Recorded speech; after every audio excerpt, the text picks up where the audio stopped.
கர்த்தராகிய இயேசு தம்முடைய வார்த்தையை அனுப்பி ஏற்ற காலத்துல, ஏற்ற சமயத்துல தம்முடைய பிள்ளைகளை அவர் வார்த்தையை யாரெல்லாம் நம்புறாங்களோ, ஒரு தேசத்தின் அதிபதியா இருந்தாலும் சரி, அல்லது ஒரு பெரிய மனிதனாக, அதாவது படிப்பிலே, செல்வத்திலே, அரசியல் பலத்திலே, இப்படி பலவிதமான தோற்றத்திலே இன்னைக்கு காணப்படுற மனுஷர்கள் ஏராளம். ஆனால் யாரெல்லாம் ஆண்டவராகிய இயேசு கிறிஸ்துவின் வார்த்தைக்கு முக்கியத்துவம் கொடுக்கிறார்களோ, those who give respect and honor to God's word, they'll be saved. கர்த்தருடைய வார்த்தையை கனம் பண்ணுகிற, இல்ல கர்த்தருடைய வசனத்துக்கு நடுங்குகிற, தேவனுடைய வார்த்தையை இருதயத்திலிருந்து மதிக்கிற ஒவ்வொரு குடும்பத்தையும், ஒவ்வொரு தனி நபரையும், அது தேச தலைவராக இருந்தாலும் சரி, எந்த நிலைமையில அவர்கள் இருந்தாலும் சரி, ஒரு ஏழு மனுஷனா இருந்தாலும் சரி, அவர்களை பாதுகாக்க, ஏன் அவர்களை மட்டும் இல்ல, அவர்கள் குடும்பத்தையும் அவர்கள் தேசத்தையும் பாதுகாக்க கர்த்தர் உண்மை உள்ளவராய் இருக்கிறார். நீங்க பல மனுஷர்களை பார்த்திருக்கலாம், பல தலைவர்களை பார்த்திருக்கலாம், வாக்கு நல்லா கொடுப்பாங்க.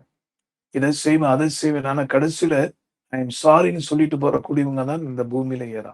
ஆனா நீ கர்த்தராகிய தேவன் அப்படி கிடையாது. வாக்கு மாற அவர் மனுபுத்திரன் அல்ல. அவர் சொல்லியும் செய்யாதிருப்பாரோ என்று என்னாகும் புஸ்தகத்துல வாசிக்கிறோம். ஆக இன்றைக்கு நாம் கேட்க போகிற ஒரு தலைப்பு நடுக்கத்தையும் ஒருவித அச்சத்தையும் நமக்கு உண்டு பண்ணுவது போல இருக்கலாம். ஆனால் முடிவு வரைக்கும் கேளுங்கள். உங்களால் இயன்ற அளவுக்கு தமிழ் பேசக்கூடிய, புரிந்து கொள்ளக்கூடிய மக்களுக்கு இந்த தீர்க்க தரிசன வார்த்தையை அனுப்பி பாருங்கள். நீங்களும் உங்க குடும்பமும் உங்க வாழ்க்கையும் கர்த்தரால் பாதுகாக்கப்படும். அங்கேயும் அஷூரன்ஸ். இது என்னுடைய அஷூரன்ஸ் அல்ல, சர்வ வல்லவருடைய உத்தரவாதத்தோடு நான் பேசுகிறேன். அதனாலதான் இந்த தலைப்பு என்ன, வரப்போகும் ஆபத்து.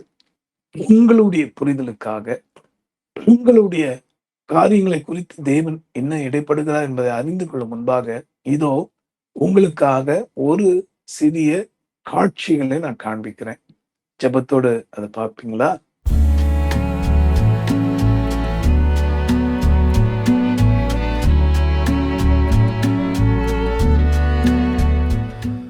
அன்பானவர்களே, நீங்க நினைக்கலாம், இன்னும் முதலாவது நல்ல வயல்வெளியை காமிச்சாங்க, பார்க்கவே செழிப்பா இருந்தது, மனதுல ஒரு சந்தோஷத்தை கொடுத்தது. நமக்காக விவசாயிகள் அவ்வளவு பாடுபட்டு கஷ்டப்பட்டு அந்த நெல்லை உருவாக்கி கொண்டு வராங்க இல்லையா? அப்படிப்பட்ட ஒரு காட்சியும் பார்த்தோம். திடீர்னு யாருமே விரும்பாத ஒரு வறட்சியான நிலத்தையும் பார்த்தோம்.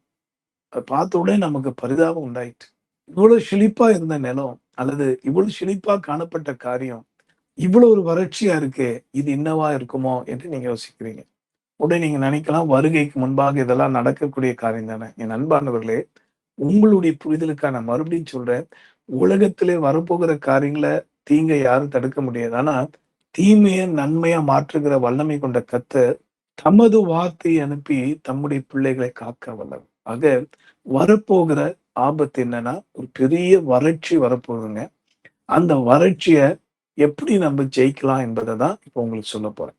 அது என்ன வறட்சி? இதோ மனுஷனுடைய ஆவிக்குரிய வாழ்க்கையில அவன் பெற வேண்டிய நன்மைகளை அல்லது ஆசீர்வாதங்களை கெடுக்கிற பல காரியங்கள் பூமியில உண்டு.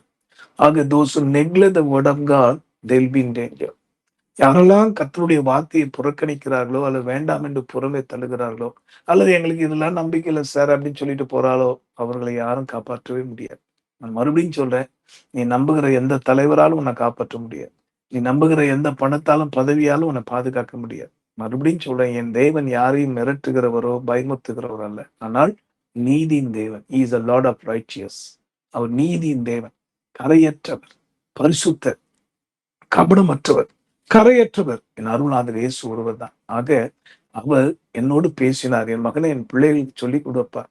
வரப்போகிற நாட்களில் வரப்போகிற பயங்கரமான வறட்சியிலிருந்து அவர்களை காப்பாற்ற விரும்புகிறேன். ஏன் தெரியுமா? யோசேப்பு, என்ன ஒரு அற்புதமான பெயர், ஜோசப். யோசேப்பு என்றால் கனி தரும் திராட்சை செடி. இந்த யோசேப்போடு கர்த்தர் இருந்தனால வரப்போகிற வறட்சியை அவனுக்கு காண்பித்தனால அவன் என்ன செய்தான்? ஞானமாய் தானியங்களை சேர்த்து வைத்தான். இறுதியில உலகம் முழுக்க வறட்சி வந்தது. ஆனா அவன் உலகத்தில் உள்ள எல்லாருக்கும் அவன் கையாளு படி அளக்கும்படி இல்லையா, எல்லாருக்கும் வந்தவங்களுக்கெல்லாம் இல்லைன்னு சொல்லும் அளவுக்கு வாரி வழங்கும்படி கர்த்தர் அவனை ஆசீர்வதித்தார். ஆக என் அன்பானவர்களே, இன்னும் ஒரு அற்புதமான தேவன் இல்லையா? உங்களை கொண்டுதான் செய்ய போகிறார். உங்களுடைய காரியத்தை கொண்டுதான் ஆண்டவர் பலருக்கு நன்மைகளை தரப்போகிறார். ஆக இந்த ஆசீர்வாதத்தை நீங்க இழந்துடாதீங்க. இந்த எச்சரிப்ப மனதா உங்க இருதயத்துல வைத்துக்கொண்டு புத்தியாய், பக்தியாய் நடப்பீங்கன்னா, நிச்சயமா நீங்க ஜெயிக்க முடியும்.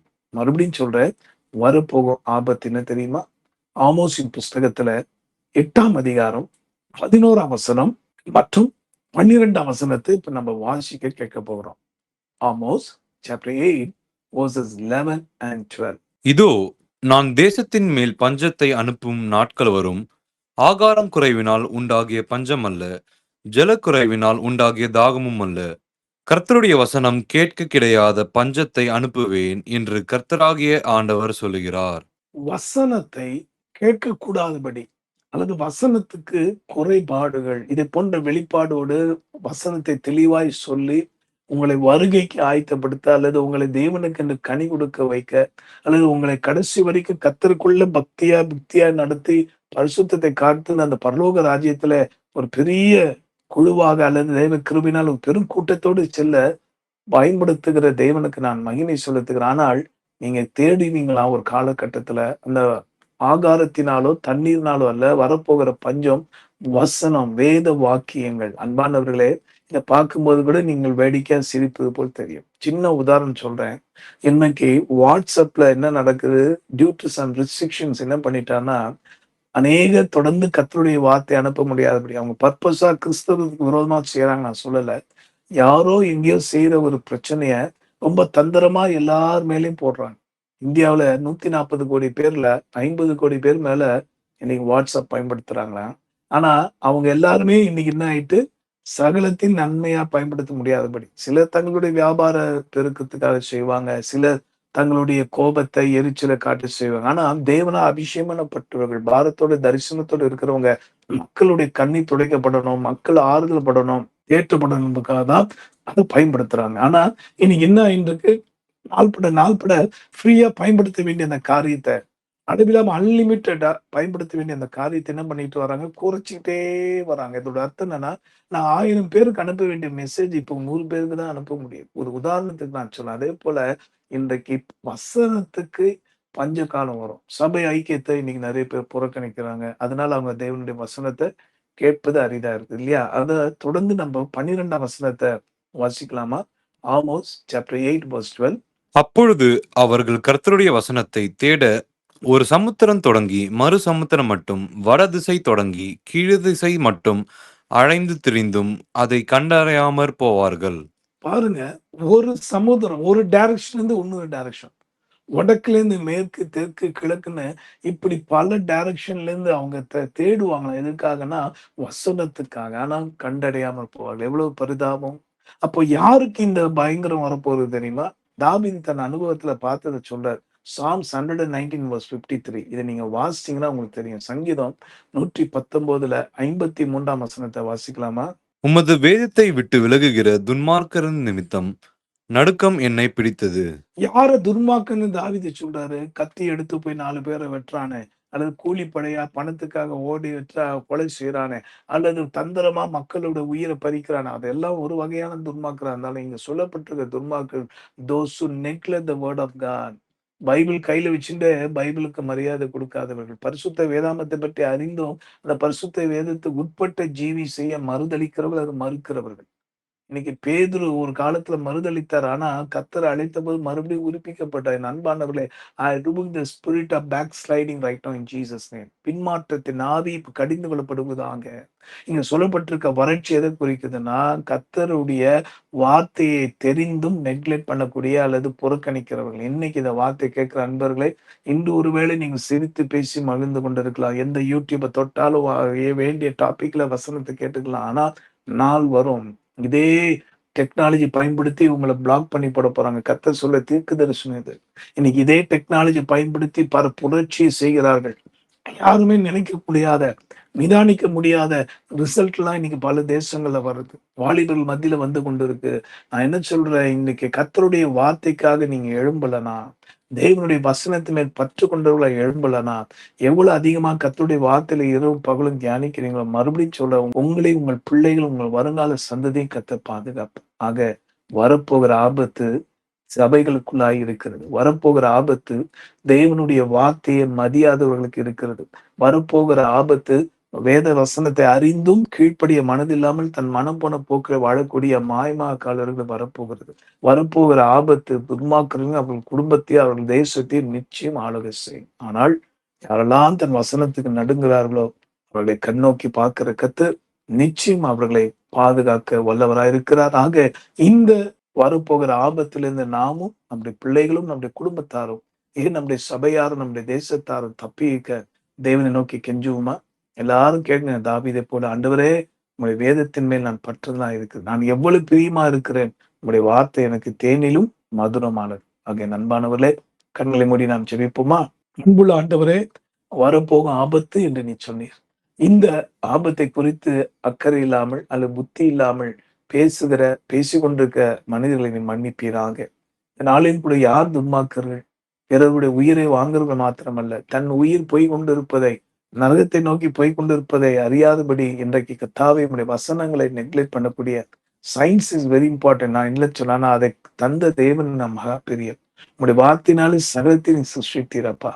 So those who are neglecting your word and your counsel and your voices, oh Father God, they will be in danger and they will be in hell, oh God. ஆண்டவரே, நீ சொல்லியிருக்க நரகம் அவர்களை வரவேற்க ஆயத்தமா இருக்குதப்பா.